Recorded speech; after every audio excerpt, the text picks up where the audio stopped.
आप हमारे चैनल में पहले आए हैं तो पहले सब्सक्राइब कीजिए, फिर बेल आइकन को दबाइए और अच्छी लगे तो लाइक शेयर कमेंट कीजिए। Thank you. आपको हमारा चैनल डेवलप गुरु में स्वागत है। आज हम बात करेंगे भागलपुर रेलखंड पर कुछ ट्रेन रद्द और परिवर्तन मार्ग पर चलेगी। कब से और कौन सा ट्रेन, आखिर तक जरूर सुनेगा और अच्छी लगी तो लाइक कमेंट शेयर और सब्सक्राइब करेगा, क्योंकि ऐसे न्यूज़ में लाता रहता हूँ। तो चलिए शुरू करते हैं। पूर्व मध्य रेल के दानापुर स्टेशन पर रूट रिले इंटरलॉकिंग काम होने की वजह से 9 से 19 जून तक ट्रेन परिचालन अस्त व्यस्त रहेगा।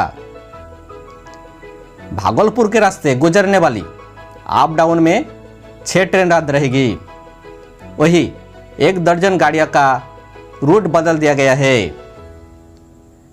भागलपुर दानापुर इंटरसिटी एक्सप्रेस दानापुर की जगह पाटना से अप और डाउन करेगी और रद्द रहेगी Danapur Sahibganj intercity express, Varanasi express, Sealdah Anand Vihar express और पटना की जगह किऊल गया होकर चलेगी Surat express, Brahmaputra mail, Guwahati express, new Farakka express, Ajmer express, Malda town express, Bhagalpur LTT express